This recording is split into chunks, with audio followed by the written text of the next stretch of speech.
Vriende, baie welkom. Dis altyd lekker om so baie mense op Goeie Vrydag hier te kan hê.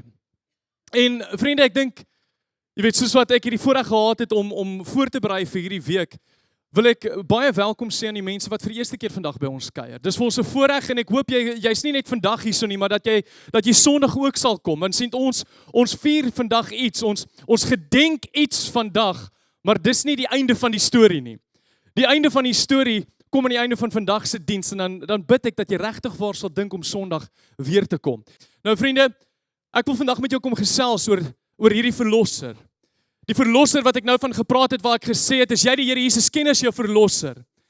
En dis die man oor wie ek vanoggend met elkeen van julle wil kom gesels. En heel week is hierdie brandende drang, soos wat ek in Bloemfontein sit en prys die Here, ons is 2:30 vanoggend het ons met die bus gearriveer hier in die Kaap en dit was so lekker om die week saam met my seuns daar te kon spandeer. Natuurlik my vrou en ander dogter gemis, wel net een dogter, nie ander dogter nie.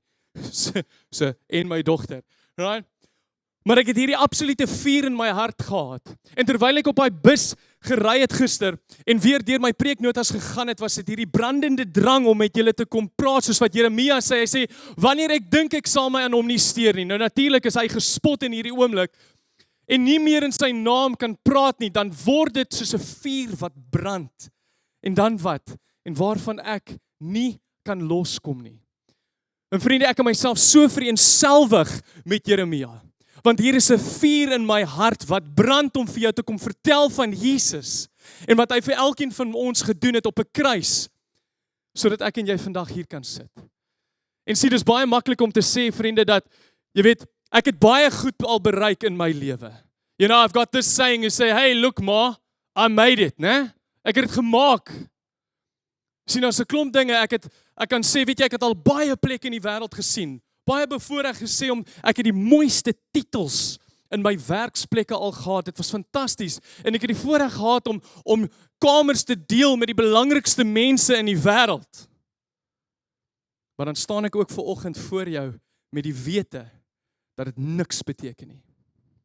Dit beteken absoluut niks vir hierdie kruis nie, vriende. Niks nie. Want niks van hierdie dinge wat ek in my lewe of jy in jou lewe al bereik het, kan jou red nie. Slegs Jesus Christus kan jou red. Amen. Slegs Jesus kan jou red. En vriende, sy liggaam is vir my en vir jou gebreek. En my gebed hierdie hele week, soos wat ek nou met julle getuig het, is dat ek kan doen soos Galasiërs 3, waar Paulus vir die Galasiërs sê, weet jy, ek wil graag vandag vir jou Jesus op die tafel kom sit. Ek wil graag hom so verkondig, dat julle hom as te ware hier voor julle kan sien hang. Dis my gebed vanoggend, vriende. Dat julle nie net van Jesus sal kom hoor vanoggend nie. Dat julle nie sal mooi woorde hoor wat daar vir ons geskryf is nie, maar dat jy regtig waarom sal sien hang op die kruis vanoggend.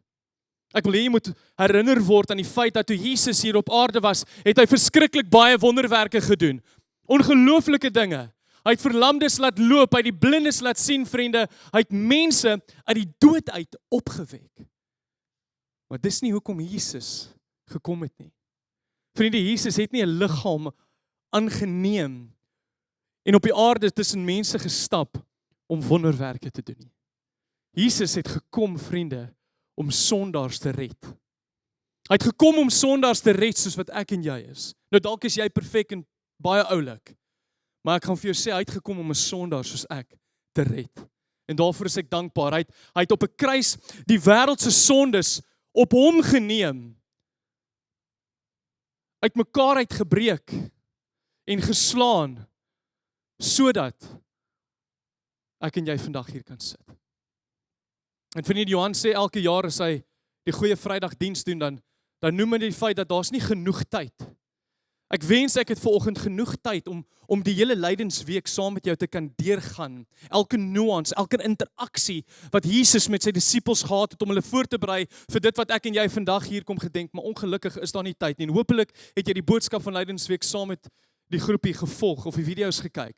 Maar ek wil graag vandag vra dat julle oopmaak by Lukas 23 vers 32 tot 43. Dis waar ons vandag in die Here se woord gaan lees. En terwyl julle dit doen, wil ek graag vir die mense wat aanlyn ingeskakel is, ook baie welkom sê. Dis vir ons 'n voorreg om saam met julle daar te wees. Ek weet Johan het dit genoem, Johan en Tanya het genoem, as daar syne is waar hulle ry terug van Namibië af, sal hulle ook inskakel. Ander kan dalk vir my sê of hulle ingeskakel is. Maar dis vir ons lekker en ek hoop ook dat jy jou elemente reg het om later saam met ons die nagmaal ook te kan geniet. Nou vriende, in jou Bybel blaai ons nou na Lukas 23 toe en ek wil graag uit die Here se woord lees. So kom ons lees saam. Daar is ook 2 ander, albei misdadigers, weggelei om saam met Jesus tereggestel te word. En toe hulle by die plek kom wat Kopbeen genoem is, het hulle om daar saam met die misdadigers gekruisig. Die een aan sy regter en die ander een aan sy linkerkant. En toe sê Jesus, luister mooi, Vader, vergeef hulle, want hulle weet nie wat hulle doen nie. Hulle het sy klere verdeel deur te loot, en die volk het daar gestaan en gekyk. Hulle het raadslede het hom ook uitgelag en gesê, ander het hy gered, laat hy homself red, as hy die Christus is wat deur God uitverkies is. Ook die soldaat het vorentoe gekom en hom bespot. Hulle het vir hom suurwyn aangebied en gesê, as jy die koning van die Jode is, red jouself. En daar was ook 'n opskrif bokant hom, en het gesê, dit is die koning van die Jode. Een van die misdadigers wat daar gehang het hom gelaster deur om die volgende te sê, is jy dan nie die Christus nie? Red jouself en ons ook. Maar die ander een het hom tereggewys en gesê, is jy nie bang vir God nie? Jy ondergaan tog dieselfde straf as hierdie man. In ons geval is dit regverdig, want ons ontvang die verdiende straf vir ons dade, maar hierdie man het niks verkeerd gedoen nie. En verder sê Jesus, dink aan my, wanneer u in die koninkryk kom. En Jesus eindig hierdie gedeelte so pragtig af. En hy sê vir daardie man, ek verseker jou, vandag sal jy saam met my in die paradys wees.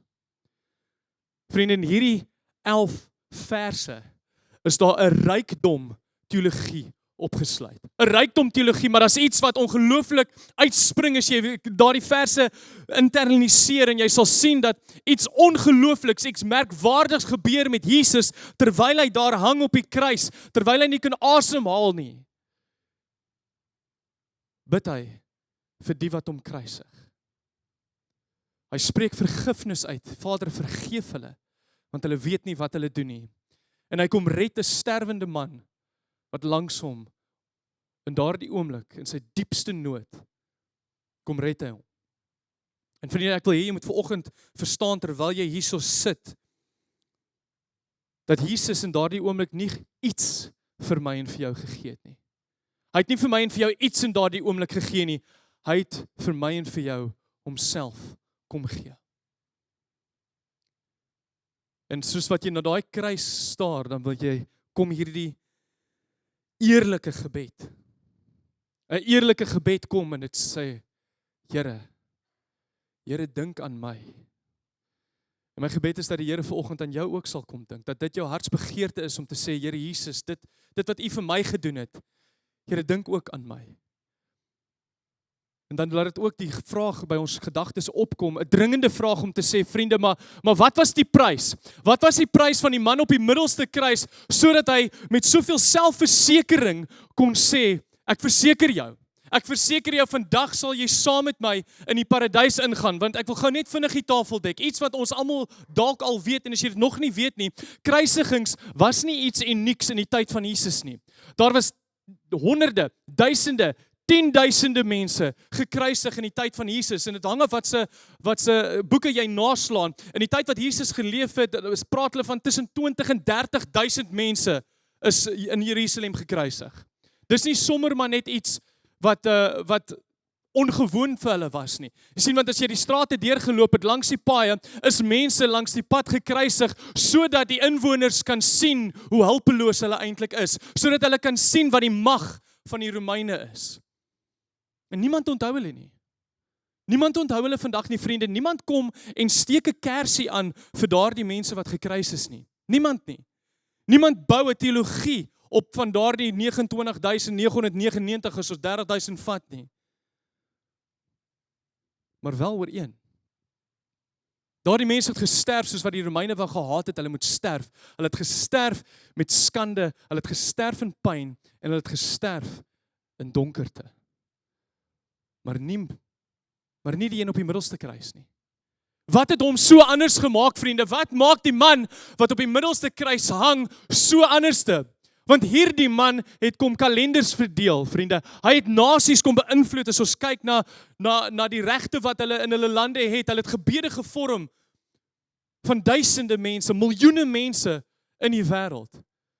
En sy naam word gefluister in hospitale, in tronke, langs sterfbeddens. Wat maak die man op die middelste kruis so anders? Want geen ander teregstelling in die hele wêreld nie, vriende, het soveel aanbidding gebring soos hy nie. Geen een het soveel weerstand, maar ook soveel vrae uitgelok, soos die man op die middelste kruis nie. En dan wonder ek, hoekom praat hulle nog oor hom? Jy sien, hoekom spandeer soveel ateïste vandag soveel intellektuele kapasiteit om 'n man te weerlê wat hulle sê nie nietig was nie. Hy was nie belangrik nie. Hoekom spandeer hulle soveel tyd? Hoekom praat ons nog steeds van hierdie Jesus? En vriende, ek sal vir jou kom sê hoekom. Want diep binne hulle harte weet hulle kan dit net nie erken nie, maar diep binne hulle harte weet hulle, soos wat die soldate en die offisiere wat oor hom bewaak het, geweet het, diep binne hulle harte, hierdie man was werklik die seun van God. Hy was werklik die seun van God. En sonder dat hulle dit geweet het, toe hulle daardie bord bo op sy kruis oplak, is dit in 3 verskillende tale geskryf. En hulle het in Hebreëus kom skryf, wat natuurlik die taal van die godsdiens is. Hulle het in Latyns in die middel kom skryf, Jesus van Nasaret, koning van die Jode. En dit was die taal van die mag, maar hulle het ook onder in Grieks geskryf, wat die kultuur se taal was in daardie tyd. En sonder dat hulle dit eers besef, kom sê hulle vir die hele wêreld, hier is Jesus van Nasaret, koning van die Jode. Ongelooflik. En God, vriende, weet ons, in hierdie tyd was nie stil nie. God was nie stil in hierdie tyd nie, vriende. Onmiddellik het daar 'n duisternis oor Golgotha gekom. Ons weet in daardie oomblik het die aarde gebewe, die voorhangsel het geskeur. En vandag kom vier ek en jy, ons kom gedenk dit. Daardie dag, toe Jesus op daardie kruis is. En ons noem dit Goeie Vrydag.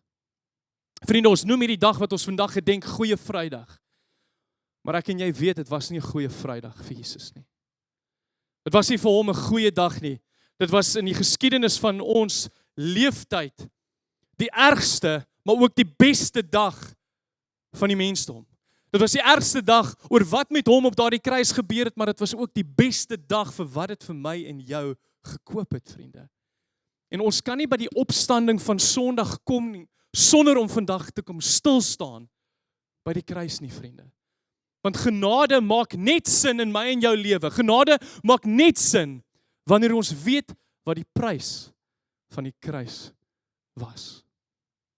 En vriende, daarom wil ek vanoggend met jou kom gesels oor 3 redes hoekom daardie prys van die kruis vir Jesus nie 'n goeie ding was nie, maar dat dit vir my en vir jou die beste ding in die geskiedenis van die heelal is. Is jy reg daarvoor? As jy skryf gerus saam met ons. As jy op die YouVersion app is, kan jy natuurlik na events toe gaan en daar sal jy die raamwerk ook kry. So kom ons skryf punt nommer 1. Punt nommer 1 is die kruis was 'n fisiese prys. Die kruis was 'n fisiese prys. Ek sê jou geleentheid gee om te skryf. Vriende, die prys was 'n fisiese kruis. Filippense 2 vers 8 sê, hy het homself verder verneder. Hy was gehoorsaam tot in die dood. Ja, die dood aan die kruis. Nou is ongelooflik hoe Paulus hier met die Filippense kom praat, maar dit is nie die eerste keer. Jesaja het honderde jare voor dit al klaar vir my en vir jou in die woord van God kom sê hoe daardie dood sou lyk op die kruis. Hy sê, terwille van ons oortreding deurboor, hy is terwille van ons oortrede deurboor, terwille van ons onregtighede is hy verbrysel. Die straf wat vir ons die vrede aanbring was op hom, en deur sy wonde het ons genesing gekry. Vriende, baie keer, ek het baie hard gebid en baie hard gedink oor wat ek vanoggend hier wou doen. En toe onthou ek, daar's baie kinders wat vanoggend hier is. Maar baie keer jaag ons net verby Jesus se lyding op die kruis. Ons jaag net daar verby sodat ons by die goeie nuus kan kom wat Sondag is, want is lekker om die goeie nuus net te ontvang oor hoe dit gaan. Maar vriende, as ek na die woord van God gaan kyk, as ek na die evangelies gaan kyk, dan is dit nie wat die woord van God doen nie. Die woord van God kom staan stil by die kruis. Ons lees, vriende, oor die ure. Ons lees oor die woorde wat Jesus op die kruis al gehad het, die 7 woorde. Ons lees oor Jesus se dors.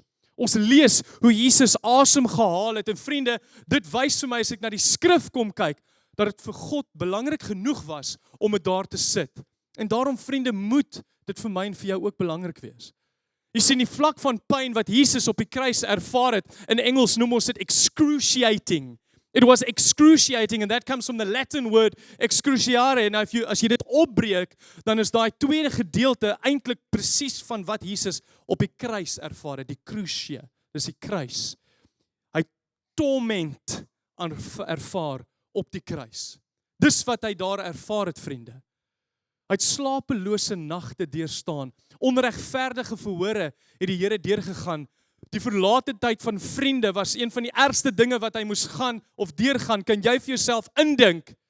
Jy's in 'n moeilike situasie, jou vriende is om jou, en as jy omkyk, is hulle net weg.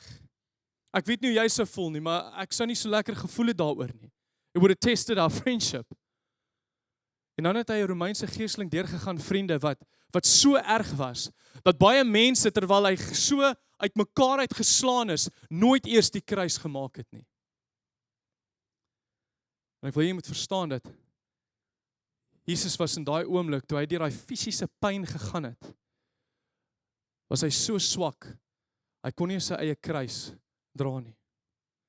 En ek wil hê as jy na hom kyk vandag, en as jy na die kruis kyk, moet jy verstaan, die pyn, die fisiese lyding wat hy deurgegaan het, net om asem te haal, was vir hom so moeilik, want soos wat hy daar gestaan het, en hulle moes hulle self optrek, sodat hulle longe kon oopkry, om die asem uit te kry, want dis hoe hulle eventueel oorlede is. Die mense wat gekruisig is, kon nie meer asemhaal nie, en hulle het versmoor, hulle kon asem inkry, maar hulle kon dit nie uitblaas nie. En as jy gelukkig was, dat jou bene nie gebreek was in daardie oomblik nie, dan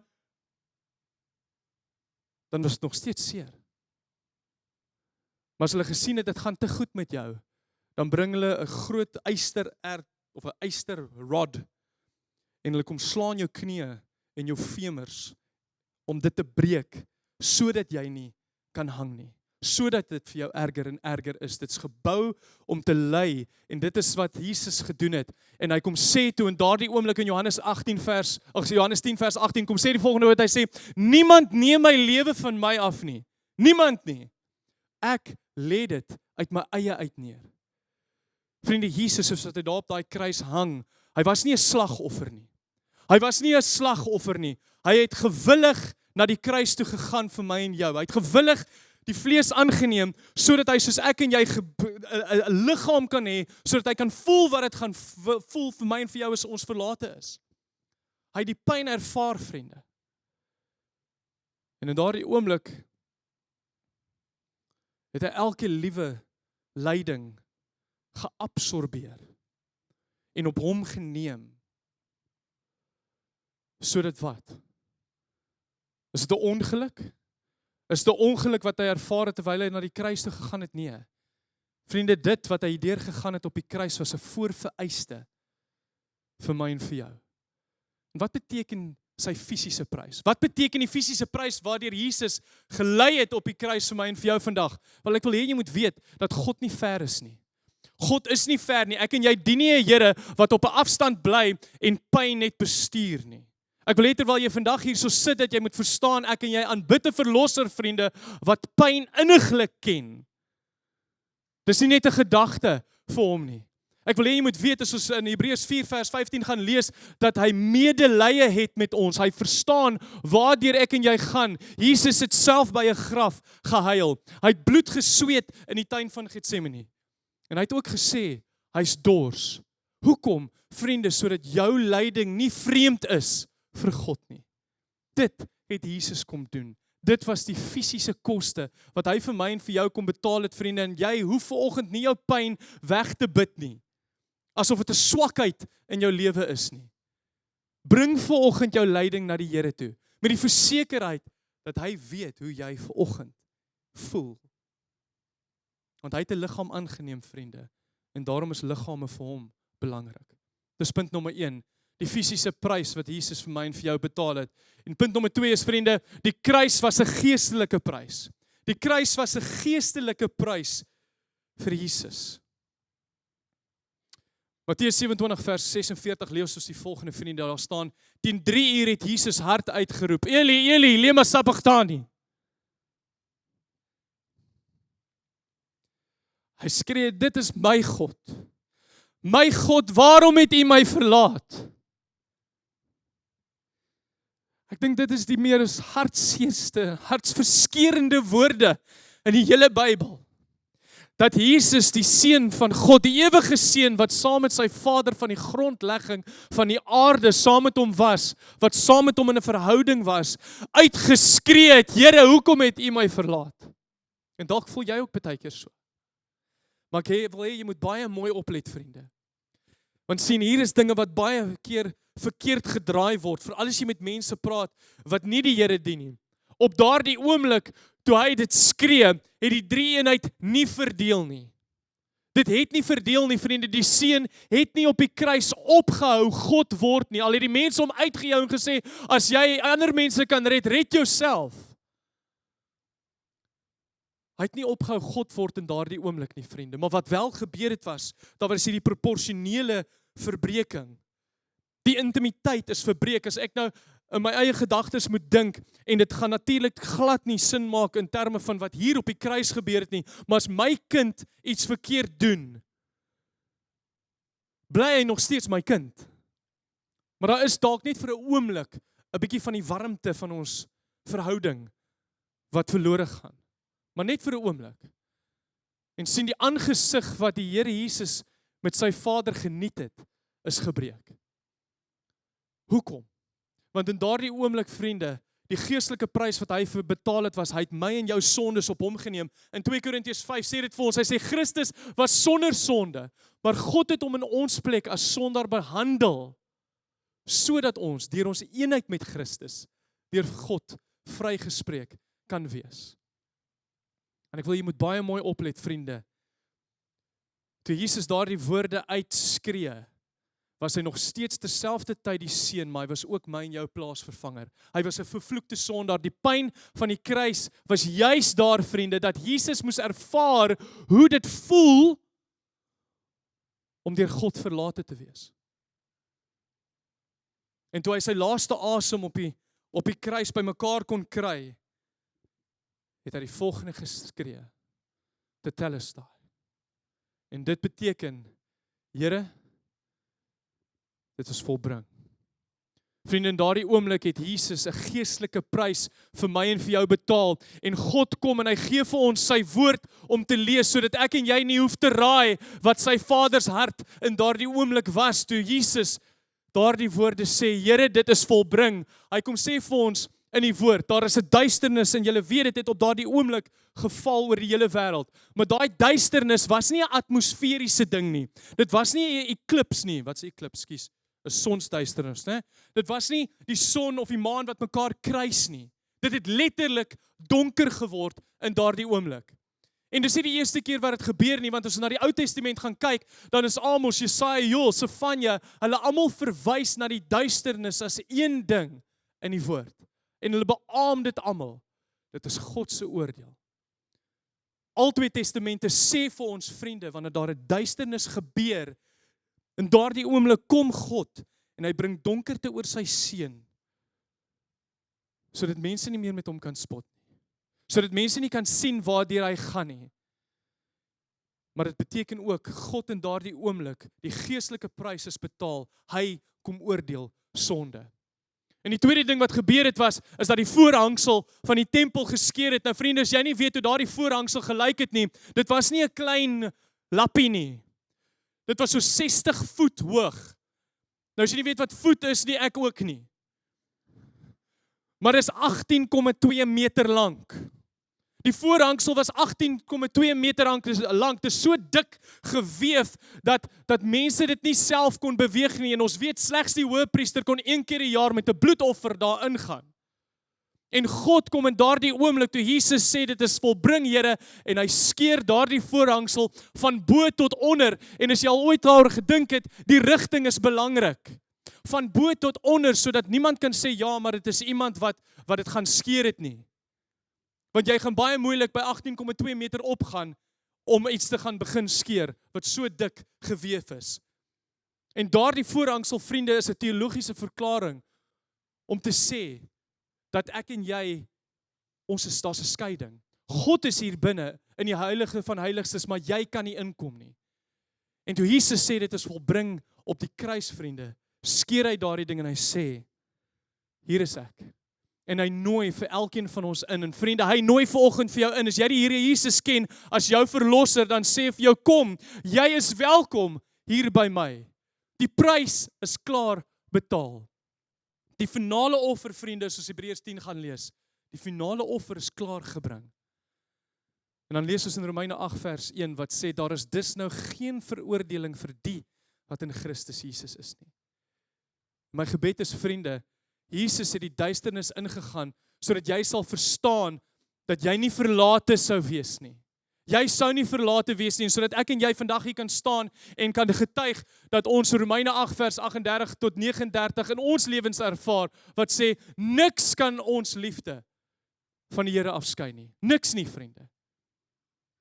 En daarom wil ek hê, terwyl jy hier sit, moet jy verstaan, dat wanneer jy geestelik droog voel, wanneer jy dalk voel, die Here is ver, of dalk voel jy vanoggend soos wat jy hier so sit, maar jy is verlate, dan wil ek hê jy moet verstaan die gevoel. Ek erken die gevoel is eg. Dis eg aan wat jy in daardie situasie voel, maar ek wil hê jy moet verstaan, die feit van verlating is daar nie. Die Here verlaat ons nooit nie. Hy's altyd by ons. Hy's alomteenwoordig. En Jesus, vriende, het 'n geestelike prys vir my en vir jou kom betaal, sodat die ervaring van afstand onwaar is. Dat dit nie net of dat dit 'n gevoel dalk is en nie 'n feit nie. So wat beteken dit? Wat beteken 'n geestelike prys wat Jesus vir my en vir jou kom betaal het vanoggend? Waar party van julle sit dalk vanoggend hier met 'n telkaart. Dalk sit jy vanoggend hierso met al jou mislukkings. Dalk sit jy vanoggend hierso met die oordeel van ander mense en jy trek dit aan in jou eie lewe. Maar ek wil hê jy moet kom verstaan dat die prys wat Jesus vir jou betaal het, sê, sit neer daardie gewig. Hy het dit klaar op homself geneem, vriende, en jou waarde, word nie aan jou prestasie of aan jou produktiwiteit, ons praat nou nie van werk nie, ons praat nou van jou geestelike lewe, gemeet nie. Jou waarde, vriende, lê geanker in die kruis in Golgotha, wat in die donkerte klaar gemaak is en verklaar is in een woord, tetelestai. Dit is nou volbring. En daarom wil ek hê jy moet besef vanoggend, vriende, dat jou eie vonnis uitgedien is, en dit help jou, as jy dit besef, dat jou vonnis klaar uitgedien is, iemand het dit vir jou gedoen, dan is jy ook stadiger om te oordeel. Dalk gaan jy geduldiger wees met mislukkings, of jy gaan vinniger wees om mense dalk 'n tweede kans te gee. Want jy weet, as jy na die kruis kyk, wat die prys was vir jou. En dit bring ons by ons laaste punt. Punt nommer 3. Punt nommer 1 was die kruis het 'n fisiese prys. Punt nommer 2 was die kruis het 'n geestelike prys in my en jou lewe. En punt nommer 3 is die kruis was 'n verhoudings- of 'n relasionele prys. Kom, ek gee vir jou 'n oomblik om neer te skryf. Vriende, Matteus 26 vers 56 sê vir ons, toe het al sy disippels hom in die steek gelaat en weggehardloop. Ek het nou daarvan gepraat, maar kan jy net vir 'n oomblik dit indink? Die mense waarmee jy 3 jaar lank rondgeloop het, waarmee jy elke dag bedien het net weggehardloop. En hierdie was nie vreemdelinge nie, vriende, dis mense wat self verklaar het, hy is die Here, dis mense wat saam met hom gesien het, hoe hy op water geloop het, hoe hy mense uit die dood uit opgewek het. Petrus het ure voor dit, vriende, gesê, al sou ek al ook met u moet sterwe, ek sal u nooit verloon nie. En soos wat Jesus verby Petrus gelei word, dink ek sien ons ook die een van die pynlikste verhoudingskostes in die hele Bybel. In daardie oomblik toe Jesus besig was om fisies en geestelik die hele aarde se sonde op hom te dra, is hy hoor hy hoe sy vriend vir mense sê, ek ken hom nie. Ek ken hom nie. En toe Jesus terugkyk, vriende, wil ek jy moet besef, daardie terugkyk was nie 'n terugkyk om te sê, ek het vir jou gesê, I told you so nie. Daai terugkyk was een wat gesê het, onthou, ek het gesê, jy gaan my verloon, as die haan 3 keer kraai. Maar dit het ook vir ons gewys, vriende, dat daar 'n onwankelbare liefde in Jesus is. 'n Onwankelbare liefde, ten spyte van Petrus en sy mislukkings. En ek wonder, soos wat ek die skrif lees, en heel week oor en oor lees, wonder ek in daardie oomblik, of Jesus nie 'n diep isolasie in daardie oomblik gevoel het nie. 'n Diep isolasie om te weet, dat sy vriende hom verlaat het, en dit wys vir my en vir jou, soos wat ek meer en meer daaroor dink, dat die Here Jesus nie in 'n vakuum gesterf het nie. Hy het gesterf, vriende, met 'n aktiewe verwerping. Hy het deurgegaan wat ek en jy moontlik in ons lewens baie keer voel. Hy het nie na die kruis toe gegaan met 'n naïwiteit nie, met hierdie pragtige idealisme nie. Hy het gegaan wetend dat hy verraai gaan word. Nie deur mense wat hom nie gevolg het nie, maar deur sy eie vriende. En nog steeds het hy gekies om te gaan na die kruis toe. En vriende, dit bring my by my laaste gedagte. Hierdie verhoudingskoste. Ons sien die man op die middelkruis en langs hom hang 2 diewe. Albei daardie diewe, vriende, hang in dieselfde toestande. Hulle het dieselfde skuld, hulle ervaar in daardie oomblik dieselfde pyn, maar hulle het ook dieselfde nabyheid aan Jesus in daardie oomblik. Maar hoe hulle reageer, vriende, op die kruis, het 2 verskillende uitkomstes. Die eerste dief het natuurlik Jesus gespot, en al wat hy kon doen in sy laaste asemteug was om vir hom te sê, maar Here, red ons. 'n Eis wat hy voor die Here se deur neersit. En wat ek en jy van daardie man vanoggend kan leer, vriende, is dat lyding lei nie na bekering toe nie. En daai man het gesterf, vriende. Daai man het daar gesterf met sy eis ongeantwoord. En langs hom, aan Jesus se linkerkant vir jou, is 'n dief wat Jesus erken, sy regverdigheid ken. Hy erken dat hulle die straf verdien. Hy erken die onskuld. En soos wat Jesus daar hang, sien hy nie 'n gebroke lyf nie. Hy sien nie 'n gebroke man wat daar op die kruis is nie. In daardie oomblik sien hy 'n koning. Hy sien 'n koning wat voor hom daar is, vriende. En daardie koning sê vir hom die volgende woorde. Ek verseker jou, vandag sal jy saam met my in die paradys wees. En vriende, al wat ek in daardie oomblik aan dink is, as ons na vandag hier sit, as jy vandag hier is of aanlyn ingeskakel is, dan vereis die kruis 'n vraag van my en jou. En daardie vraag is, watter dief is jy? Watter dief is jy, soos wat jy vanoggend hierso sit, vriende? Want die kruis in homself bied 2 opsies. En jy gaan een moet kies. Maar ek het vir jou goeie nuus vanoggend, as jy dit nie weet nie, vriende, jou grootste mislukking diskwalifiseer jou nie van 'n verhouding met die Here nie. Dit diskwalifiseer jou nie, en ek weet dit, want Petrus het die Here verloon en hy is kom herstel in 'n oomblik.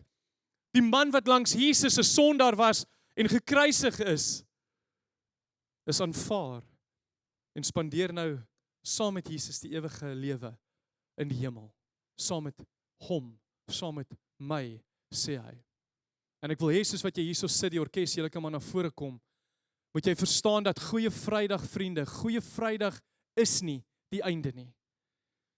Jesus wat op 'n kruis gehang het 'n fisiese prys vir my en vir jou betaal, sodat ons dit nie hoef te gedoen het nie. Hy het ons sondes op hom geneem, en hy het 'n geestelike prys betaal, sodat daar nie afstand is tussen my en tussen jou en die Here nie. Maar dan het hy ook 'n geestelike prys en 'n verhoudingsprys kom betaal. En 3 dae later, vriende, toe stap Jesus uit 'n oop graf uit. En daarom kan ek en jy vashou aan wat vandag gaan gebeur, vriende.